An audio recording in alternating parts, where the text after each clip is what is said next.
And we're going to talk a little bit about today. Our presentation is Enough is Enough, Ending Substance Use / Misuse in Rural Kentucky. And like was mentioned, we are really passionate about this subject and this topic. And we hope we can give you guys some information. What we've learned through the process of studying this and going more in depth with it, and how we can help as communities and as individuals for the whole epidemic. So we're excited to get to share this with you all, and Gracie has worked really hard on it, and I have helped her with it as well. So we're excited to present this to you. So hey guys, thanks for joining today. Just like Estrella said, I'm Grace and this is Kaylee, and we're both very passionate about this because it's a huge problem in our personal lives and in our community. But before we get started, I just wanted to go over some quick rules really quick. So we just ask that you please mute yourself for the duration of the presentation to reduce background noise, and you will be able to ask questions at the end, but just please mute yourself until then. And when you do ask a question, just unmute yourself to ask the question and then mute yourself when you're done. So that's all, just to keep things as running as smooth as we can, because so it can get a little while when so many people join. But let's go ahead and get started. So we're just going to ask you to put your own definition of addiction or what an addict is in the chat. If your chat is messed up for some reason, or if you can't do it, you can write it down in your Empower notebook or just wherever you want to. But we'll go ahead and give you a minute to do that. Please put stuff in the chat. Yes, please. And for folks who are unfamiliar with the Zoom feature or the Zoom webinar, if you look at the bottom of your screen to the right of where it says participants, there's something that says chat. And if you click on that, make sure where it says to, it says all panelists and attendees, so that everyone can see, because I think it defaults to only sending to some people. So just make sure that you're sending it to everyone. Thanks, y'all. Thank you, Alex. We'll read a few of the responses too once we get a few. Thank you, Kaylee, for putting yours in there. And Natalie.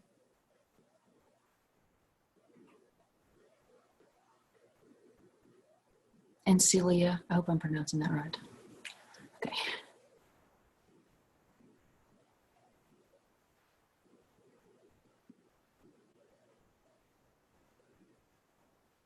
All right, awesome. We're getting some really good responses. And you guys can keep, you guys can keep putting those or write them down somewhere.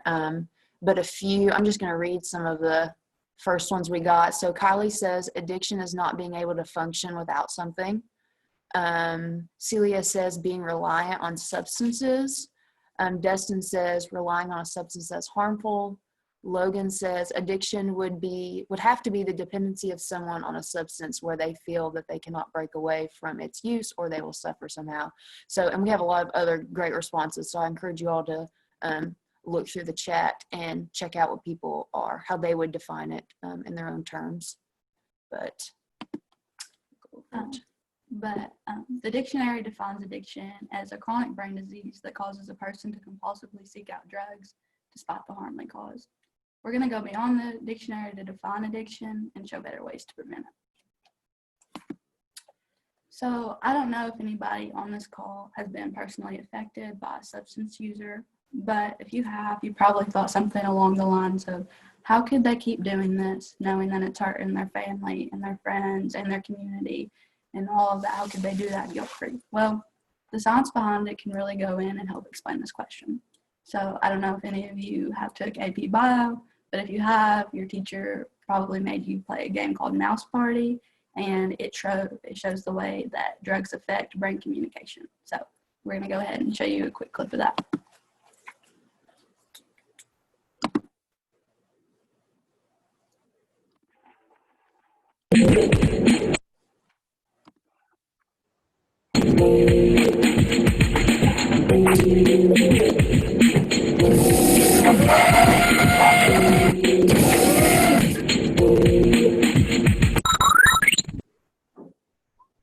Before heroin enters the system, inhibitory neurotransmitters are active in the synapse. These neurotransmitters inhibit dopamine from being released.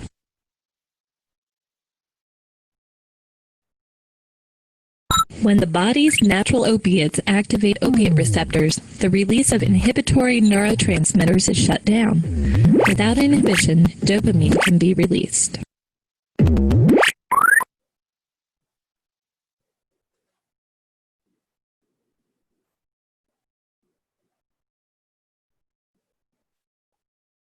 Heroin mimics natural opiates and binds to opiate receptors, turning off dopamine inhibition.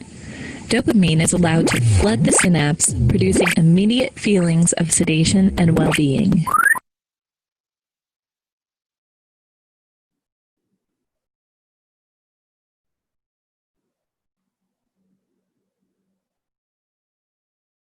Neurons with opiate receptors are in parts of the brain responsible for the transmission of pain signals, stress response, and emotional attachment.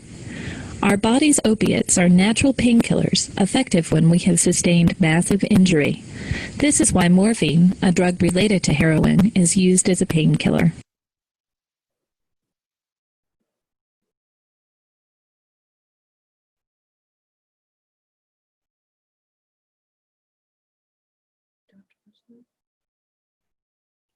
Okay, I was like, wait.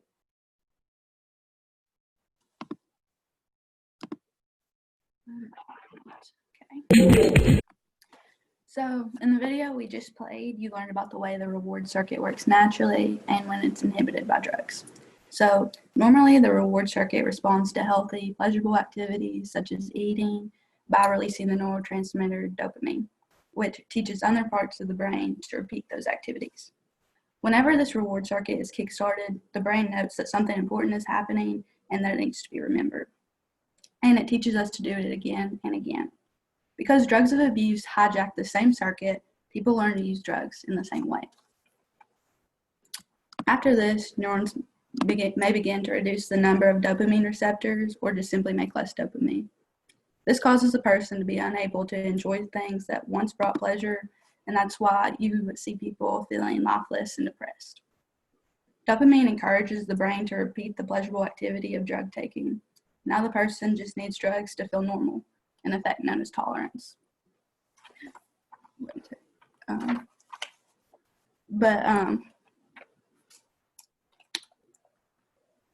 So since that explanation can get kind of confusing with all the scientific words, I just wanted to compare it to a natural reward and make it more understandable and relatable.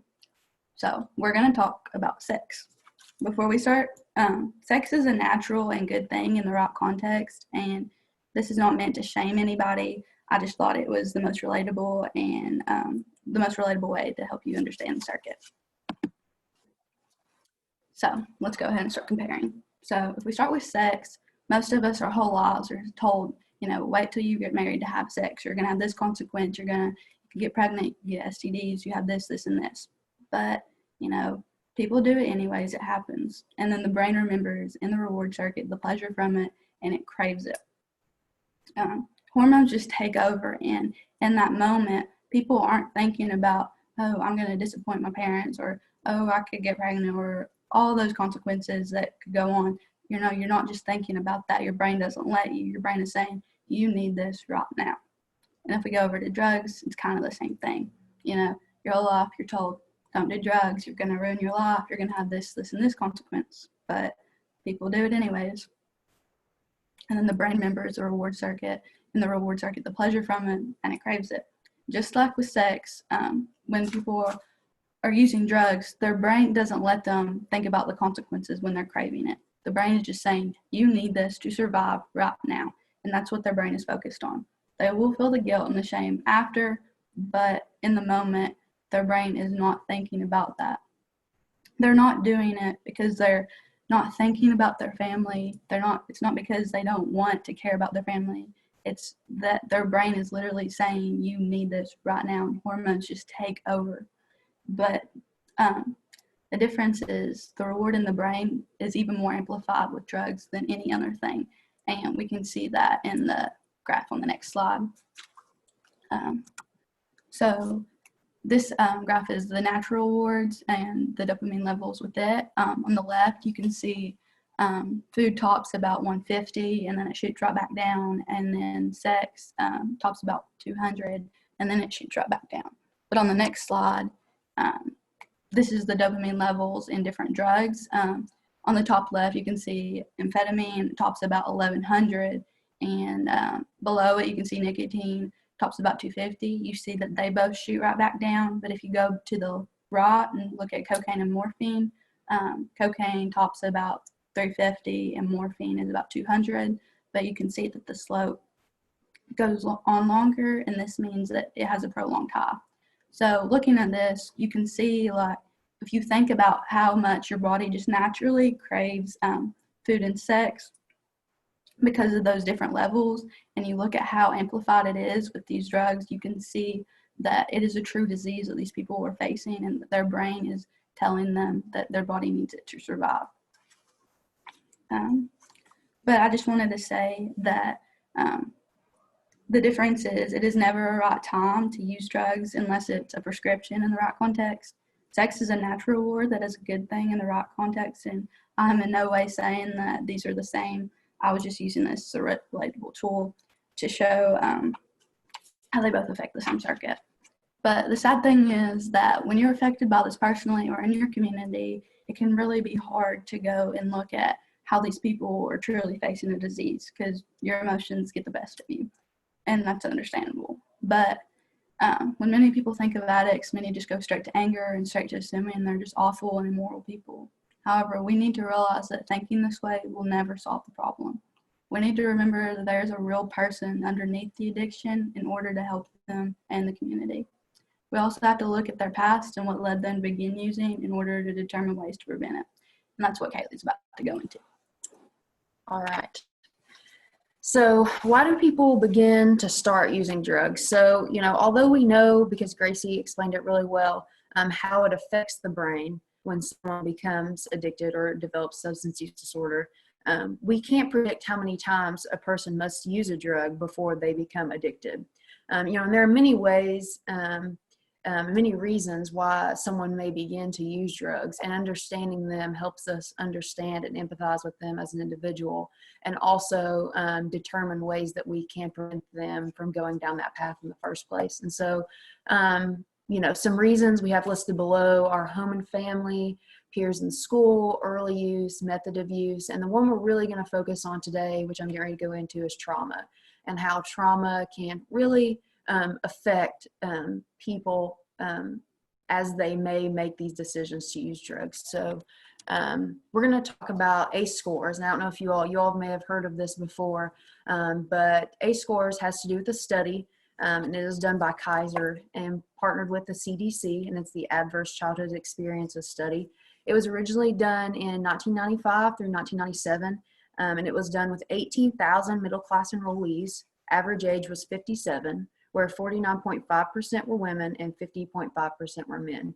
And so this is a 10-question survey, and it goes over these different issues that we talk about below and all these categories that are on this slide. So it goes over physical abuse, emotional abuse, domestic violence, substance abuse in the home, mental illness in parent, lost parent due to separation or divorce, and household member in jail. And so those are the real traumas that this study focuses on within each individual.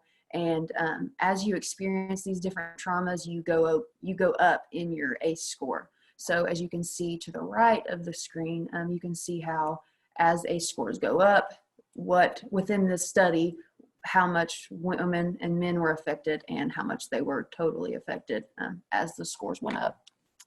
So here you go. Here.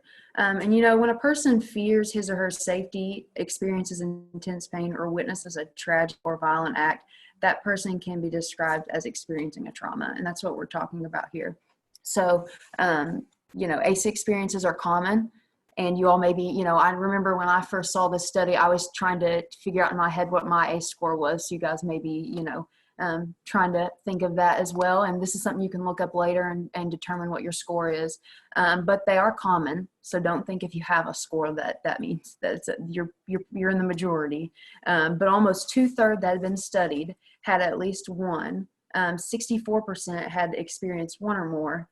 More than 1 in 5 reported 3 or more. 1 in 4 were exposed to at least 2 categories of abuse, and 1 in 16 had experienced 4 or more. And, if we look at this graph right here, you can see as the ACE scores go up, the percentage that had injected drugs went up as well. And so those directly correlated with each other. Their trauma was in relation to whether or not these that had been studied, what percentage of them had injected drugs.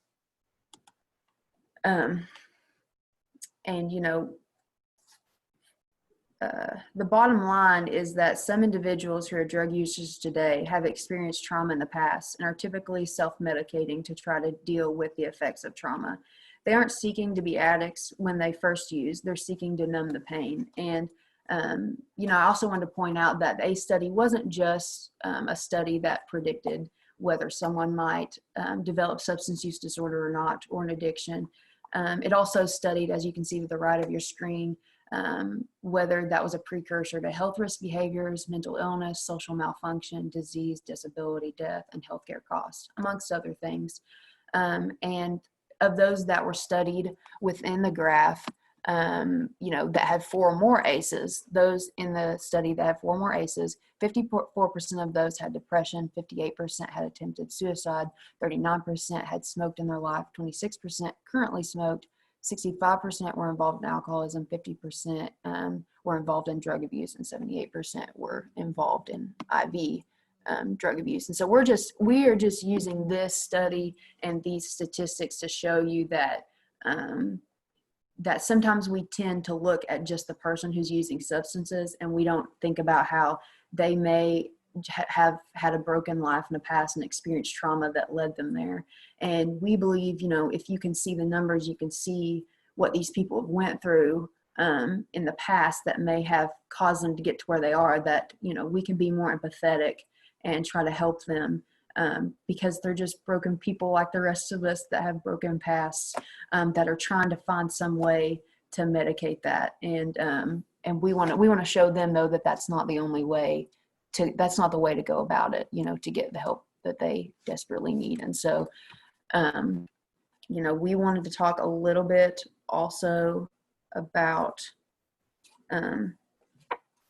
our personal experience with the ACE study. And so we determined because we both have been affected where our fathers had substance use disorder and were addicts. And so we took time and tried to determine from what we knew from their past, what their ACE score would be. And then we determined what our ACE scores would be.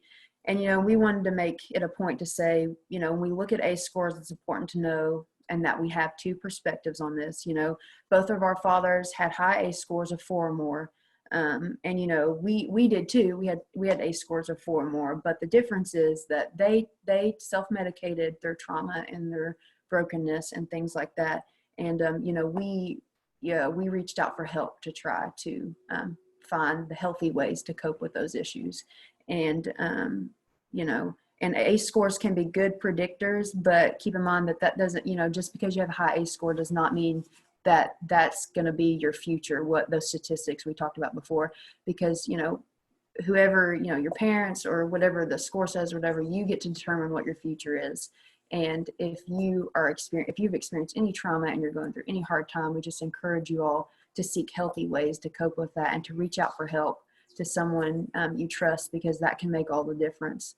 And if you see somebody else struggling, reach out to them, because that can make all the difference for them as well, in dealing with the brokenness that we all have to deal with in each of our lives that's unique to us. And so we thought this was important to talk about when we talk about this issue, just because this really puts, they're not just people who are on drugs when you see this stuff. They're people with real lives and real things that they've had to go through, and but there is a way out. And so that's what we really wanted to focus on. Yeah, just like Kaylee was saying, both of our A scores were high, but we obviously took different directions. And your A score does not define you. It's just like a prediction of like what could happen, and just like she said, it's just a way of us to look at others and just be more empathetic to what they're going through, and realize that these people aren't just on drugs just to go out and have fun and just to not care about what they're doing. They're doing it because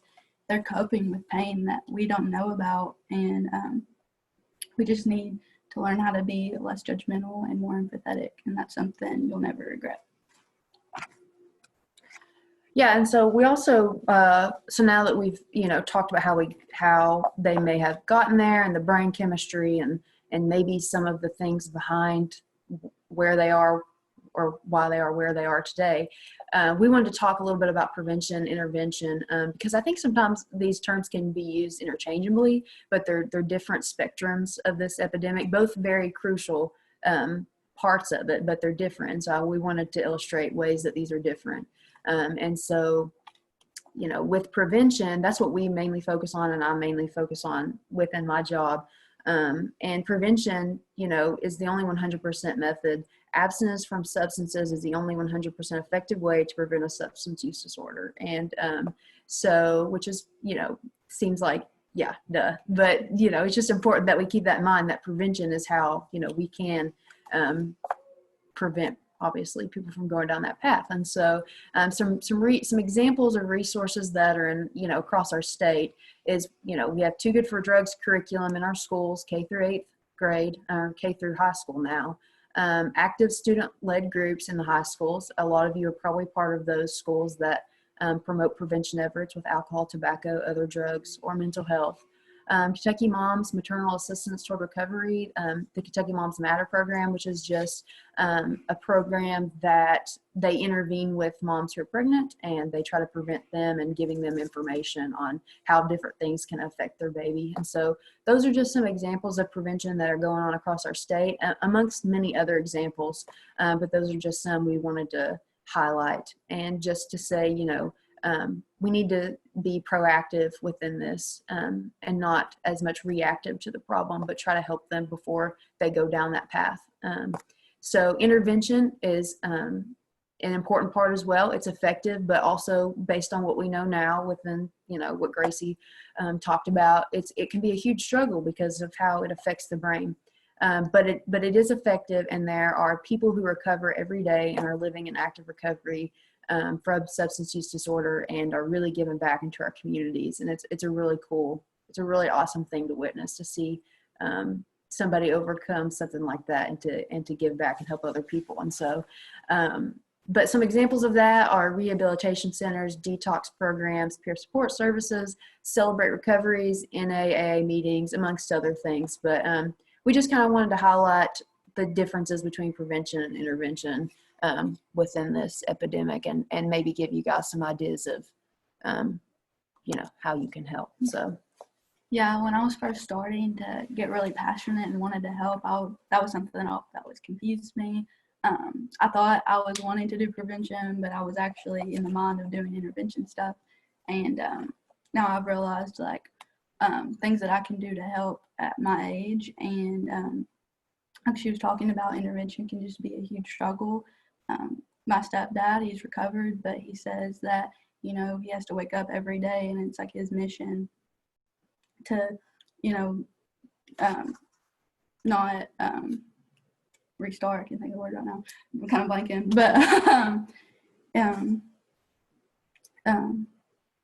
but it just can be very overwhelming to try to think of solving this whole epidemic as a whole. But it's important that we focus on how we can play our part as an individual. When you do your part, you're contributing to ending this epidemic. So some ways you can do that are just providing educational talks like this one. It just ends the negative and false stigma about addiction, and that's just one of the best things that we can do to just create support-filled communities that don't have this judgment on addicts, but instead they want to help them.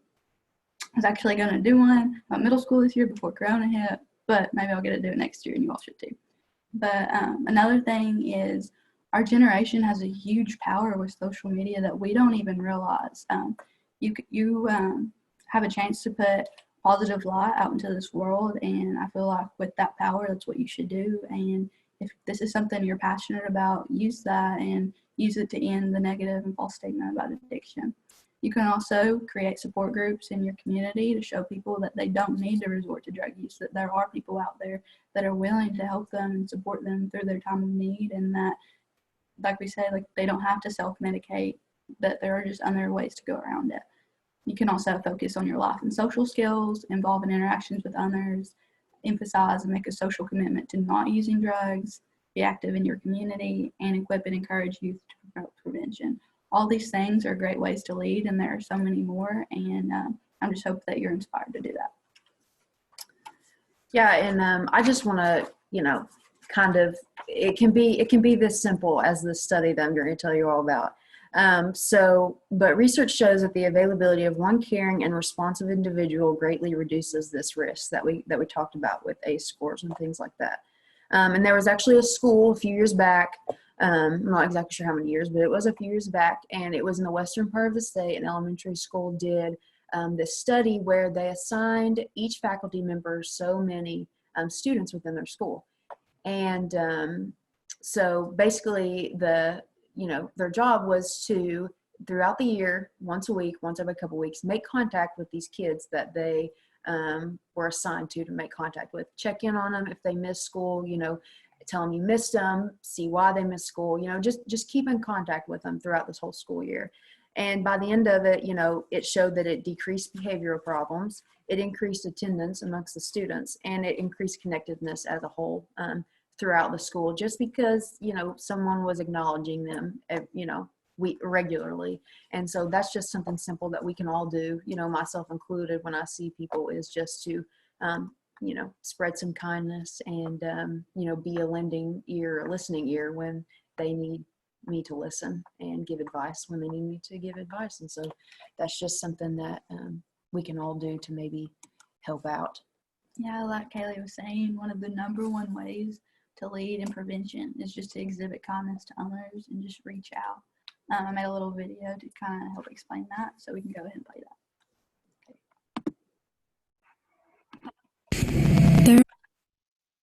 There are many ways to help lead prevention, but one of the most effective and easiest methods is just being a kind person, not judging others based on their appearance or their past or their awkwardness. Just giving a smile to everyone you see to make them feel a little more welcome, or showing others it's okay to have a bad day, and that if they need a person to talk to, you're there. Being vulnerable and showing that everyone has insecurities, weird tics, and things they regret, and that it's okay. It's hard to live in this world and not be a little judgmental, but if everyone tried to have a heart that was just a little more accepting, understanding, and hopeful that a person can grow, we would be able to help so many people. Creating these kind of support-filled communities can prevent people from seeking out drugs to cope with their pain or feeling unaccepted, and it just makes the community an all-around better place to live.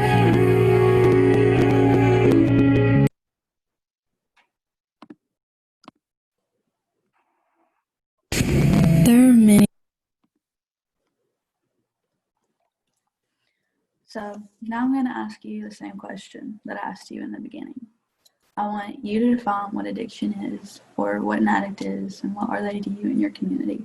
Go ahead and please put it in the chat if you can, but if you can't figure that out, just go ahead and write it down in your notebook, and we'll give you about a couple minutes to do that.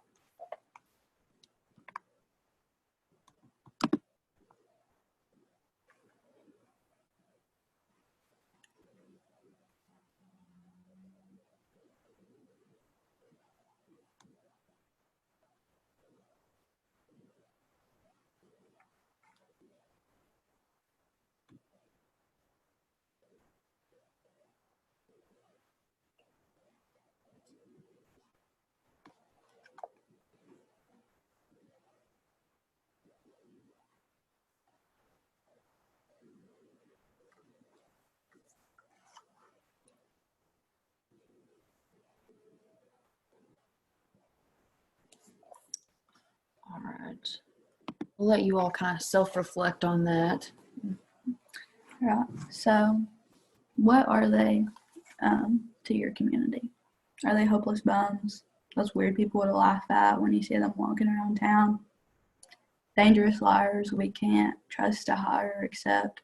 Or are they people just like us that are struggling with a true disease and moving on from their troubled background? Or just people that need a helping hand? You decide and change the way that your community sees addiction. Change the number of those affected and start taking steps to prevent it. Some of you might know Shelly Steiner. She's a prevention specialist for the Department of Behavioral Health, and she does a lot in my community. She was a supervisor for a community-based club that I was in this year, and she said something that really spoke to me. She said, "You don't have the right to complain about your community if you're not doing anything to change it." And that's the most true thing that I've ever heard, because I see so many people complaining about this epidemic and, how there's needles on the street, or they don't want these people around their kids, and so many things, and it's all understandable, but they complain and complain and complain and judge and judge and judge, but they don't do anything to help them. And that's where the main problem is, and we just got to change our mindset about it. So with that being said, I hope we've impacted your mindset a little on it and changed your opinion on it, and I hope you've learned a lot, and we'll go ahead and start taking any questions or comments.